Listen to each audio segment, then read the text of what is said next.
जय माँ शूलिनी। मैं बिंदिया ठाकुर स्वागत करती हूँ आपका मेरी आज की होम ब्लॉग में। अच्छा, कल बोल रही थी ना आप लोगों को कि कहीं गई थी, बताऊँगी। तो सुनो, मौका था एक ऐसी जगह जाने का, हाँ, जहाँ लड़कियाँ अपना दिल छोड़ कर आती हैं, मतलब कि मायका। तो हो तैयार, अब हम चल पड़े थे। अभी लाने छोड़ने वालों का इंतज़ार तो मैं नहीं करती। जिसे चलना वो ठीक है, और जिसे नहीं जाना वो वहीं रहे। बस इसके बाद मुझे बस मिल गई थी। सीट भी अच्छी मिली, विंडो साइड की। और बस धीरे धीरे आगे बढ़ रही थी, और पीछे बैठी आंटियाँ मेरी तरफ ध्यान दे रही थी कि मैं वीडियो बना रही हूँ। शायद सोच रही होंगी कि औरतों को यही काम रह गया है। अपने हिसाब से ये भी ठीक सोच रही हैं, मगर औरों की परवाह करने लगे तब तो हो गया। चलो, इस बारे में फिर कभी बात करेंगे इत्मीनान से। ये सोचते सोचते आगे नज़र पड़ी तो देखा बस के आगे एक ट्रक का मुंह हमारी साइड। फिर ध्यान से देखा तो किसी ट्रक मालिक की लॉटरी लगी थी। ना जाने कितना नुकसान हुआ होगा बेचारे का, भगवान ही जाने। और अब इसके बाद लीजिए, अब मैं मायके पहुंच गई थी, और ये प्राचीन शिव मंदिर है। गए तो होंगे आप लोग कभी ना कभी यहाँ पर। इसके बाद रोड क्रॉस किया और धीरे धीरे चलती रही। वैसे ना अभी चाचू के घर जा रही हूँ। उनका थोड़ा ज़्यादा दूर है पापा के घर से, और एक गांव में तो थोड़ा चलना ही पड़ता है रोड की दिक्कत की वजह से। तो मैं पैया पैया अकेले चलती रही उबड़ खाबड़ रास्तों पर। बीच में रेलवे क्रॉसिंग भी आई। मैं वीडियो भी बनाती गई और चलती भी रही, कहीं गिरती तो पता चलता।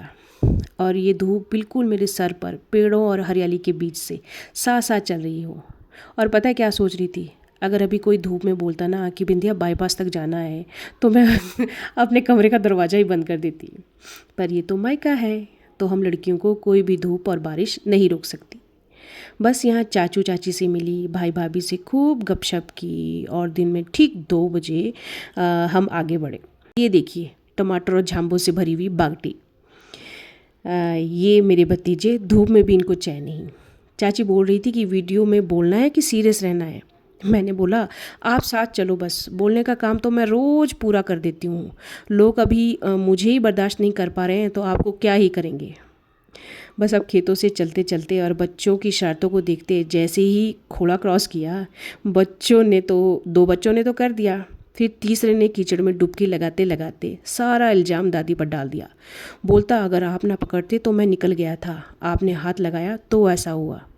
आजकल के बच्चे बाबा भगवान ही बचाए। फिर पानी लिया, साफ़ किया। और बच्चों के साथ कहीं जाना हो, कुछ गड़बड़ ना हो, तो ये पॉसिबल तो नहीं है ना। और ये देखो, पानी का डाबर भी सूख गया है गर्मी की वजह से। अभी फिर आगे चलना था काफ़ी। इनकी लड़ाई देखते देखते तो फ़ोन ही गिर गया था। मैंने बोला चुप हो जाओ, नहीं तो सबको दिखाऊंगी, जो कि मैंने दिखा भी दिया है। और इन चूज़ों को बिल्कुल भी चैन नहीं। यही तो बचपन है असल में। अब देखो कहाँ थे हम और कहाँ आ गए धूप में, पर गप्पों में पता ही नहीं चला। और पड़ोस में एक शादी थी, फिर वहाँ पे जाना था। ये छोटी छोटी बच्चियाँ बहुत सुंदर डांस कर रही थी, और खाने वाले बड़ा बड़ा मुंह खोलकर खा रहे थे। अब भाभी मैंने वीडियो में डाल दी है, आप लोग बुरा मत मानना, मुझे पता है कि मानोगे भी नहीं। फिर हमने खाना खाया, और अब ये ऐसा सिटिंग का सिस्टम ना मुझे स्टैंडिंग से ज़्यादा बेटर लगता है शादियों में। ना वेस्टेज, ना नीचे बैठने की टेंशन साड़ी वालियों को।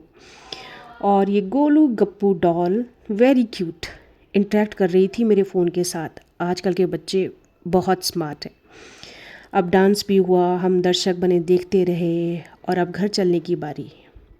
ये आड़ू का पेड़ चाचू जी का, सोच रही थी इससे अच्छे तो हमारे ही पेड़ पे आड़ू लगे थे।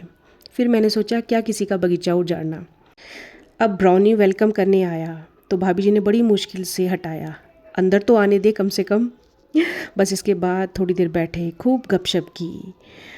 बताओ भला ये कोई बात हुई? मायके का छत प्याज लहसुन और आलू से भरा हुआ, और लड़की खाली हाथ चली जाए, ऐसा कभी हो सकता है? अभी तो भाभी जी ने छोटा बैग भर कर दिया। मैंने कहा लाव लश्कर लेके आऊँगी, और 1-2 बुआरे साथ भी लेके आऊँगी उठाने के लिए, फिर बनेगी ना बात। तो उन्होंने मोस्ट वेलकम कहा, और फिर से छुट्टियों में जल्दी ही आने को बोला। बस कुछ इस तरह से रहा कल का दिन। और हाँ, अब बेटा बिंदिया झोला चक्को और घर को जाओ। एथी नहीं रखा कुछ नहीं, जो कुछ से सब सोलनी। और ये जोड़ा ऊपर तक पहुँचाते पहुँचाते तो पसीने छूट गए थे। खैर क्या कर सकते हैं, लालच बुरी बला है। बस इसके बाद बस मिली और ये कुम्हारटी का बाज़ार क्रॉस करते करते हम घर पहुँचे। तो मैंने बता दिया ना कि मैं कहाँ गई थी, कोई सीक्रेट नहीं रखा। बस इसी बात पे खुश होकर लाइक शेयर और कमेंट करें। और हाँ, कल फिर मिलने आऊँगी, तब तक स्वस्थ व्यस्त और मस्त रहें।